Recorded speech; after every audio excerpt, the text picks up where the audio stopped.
All right, guys, RJ Productions here, and I am here right now to give you the top 5 things I hate about this bike, the top 5 things that I think they should improve upon, especially on a CVO version of the bike, and then also just some cons to the bikes, things that you might want to know if these things are important to you, that you might want to not look at this bike or look at some other options or just think about it or talk with somebody about it. But I'm going to give you my cons. And I will say this about the bike, guys, to be perfectly honest with you, it was hard for me to find cons. Some of these are going to be very nitpicky, but I'm going to go ahead and give them to you, especially coming from a CVO version of this bike. So let's get into it. And so let's start with number one. Number one, the thing that I hate about this bike, and this is going to be probably more specific to the CVO and especially the VBT CVO. And the thing about this VBT is that no upgrades by Harley.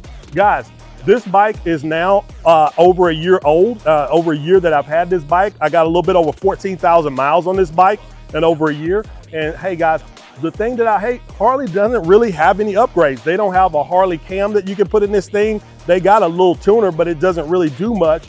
And so therefore, you weren't, other than maybe putting some slip-ons on or doing a full exhaust, there's not a lot of opportunity to, in the heavy air breather, there's not a lot of opportunity to upgrade this bike. There's not a lot of things that Harley has put out. For the regular non-CVO bikes like the 117s or even the 121 HOW output for the CVO ST, yes, there are upgrades, there are cam upgrades that you can do to the bike. There's a lot of things that can be upgraded. So we, with the VBT, have not been able to put a lot of performance out. One of the only performance things that's come out is aftermarket is the Impact Wiring Solution, ECU.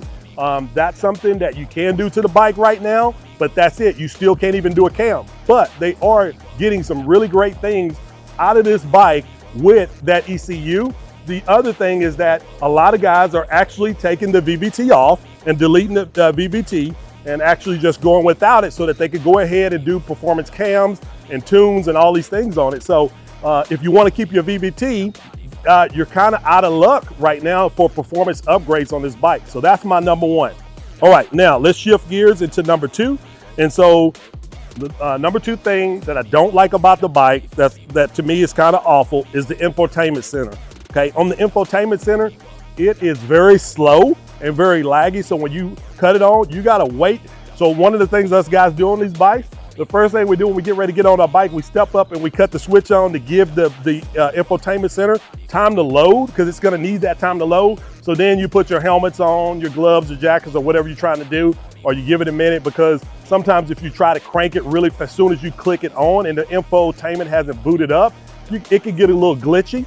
Also, we've had some glitches with the infotainment center. Some guys have had some major issues with it. There's been times that I had to reset, pulling the main fuse because the screen wasn't showing up.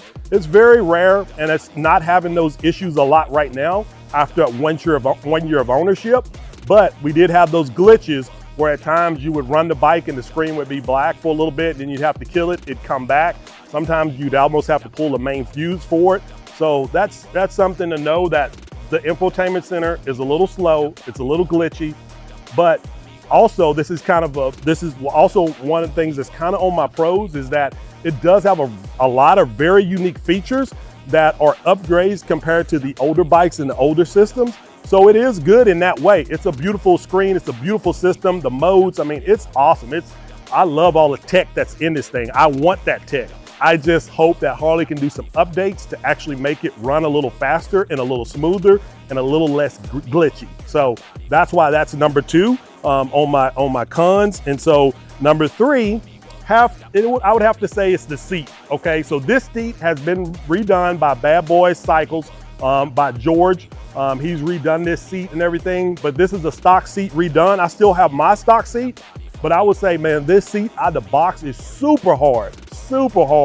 And I'm talking about your butt will be hurting on this seat when you ride. Tell you from me, I got this bike within a week and took it on a 3,700 mile trip. And when I did that, man, it was killing me the whole way, man. That seat was so hard. It's a cool looking seat.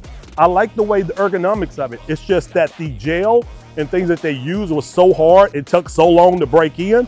Now, when I came back from that first trip, that 3,700 miles, I would say around probably around 25 to 3,000 miles, I really started to break the seat in. It started to feel a lot more comfortable for me. And now that seat is more comfortable, but man, it takes a minute to break it in, and a lot of guys didn't wait on that. They just went ahead and had their seat redone. So that's number 3, likes. I just wish they would have made the seat more comfortable and everything. And so that was an opportunity for Harley, especially on this CVO model, to actually improve upon. Okay, number 4. Number 4 and 5, I'm getting a little nitpicky here. They're really not that big of a con, but I would say the wheels a little bit. I like the wheels, I love the look. This was actually the wheels that were on a previous CVO, but they did it on the Road Glide in a 21. This is a 19. Now, let's talk about that a little bit. The 19 does give it better handling, better performance and maneuvering. So in that sense, it's a pro.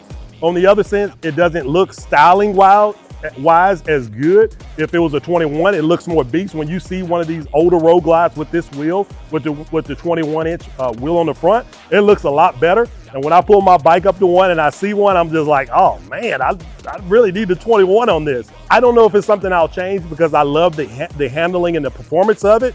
So it's kind of one of those things you either are. It's going to be a pro to some and a con to other. But overall, it's a nice looking wheel. It's an okay wheel, but I would say since they've done this, it does look a lot better in person than it does on video. But I would say this is definitely an area of the bike that could be improved. I see some guys doing some aftermarket wheels and things like that. So that's something that I may consider in the future. But that's something that I just kind of wish maybe it could have been a little bit better styling on the wheel. Not a big negative, but just something to touch on if I got to pick 5. Number 5.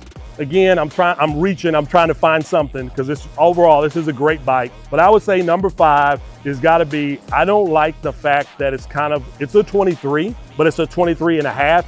And it is hard when you're actually trying to explain to people what bike you have.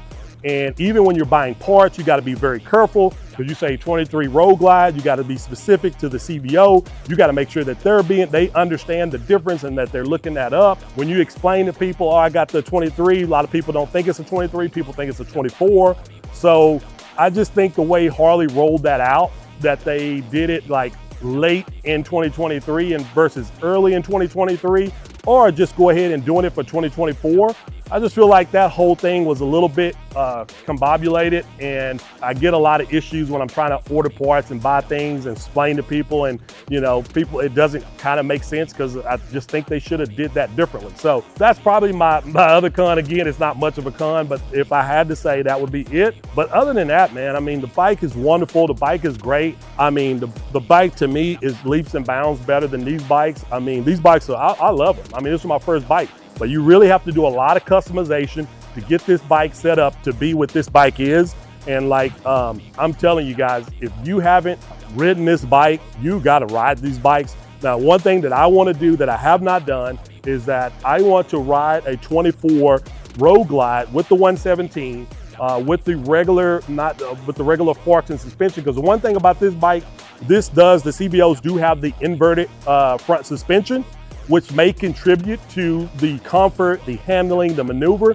I know a lot of it is the suspension overall and the weight distribution and things like that and ergonomics. So that's something that I've yet to done that I really want to do, is partner with somebody and ride one of the regular 117 bike just to see how that suspension compares and fares to what we have on these bikes. I'm sure it's pretty similar, but that's something that I want to bring to you guys. But that's probably something that, again, contributes to the pros to it. But anyway, guys, that's it. That's my 5 cons. That's my 5 negatives. That's my 5 reasons not to buy if those things are very important to you. But anyway, stay tuned. We're going to be now doing a collaboration video with Ray, where we're going to talk about the things and compare what we put on our notes to see what the differences are between different riders. So stay tuned. We got more coming. RJ out.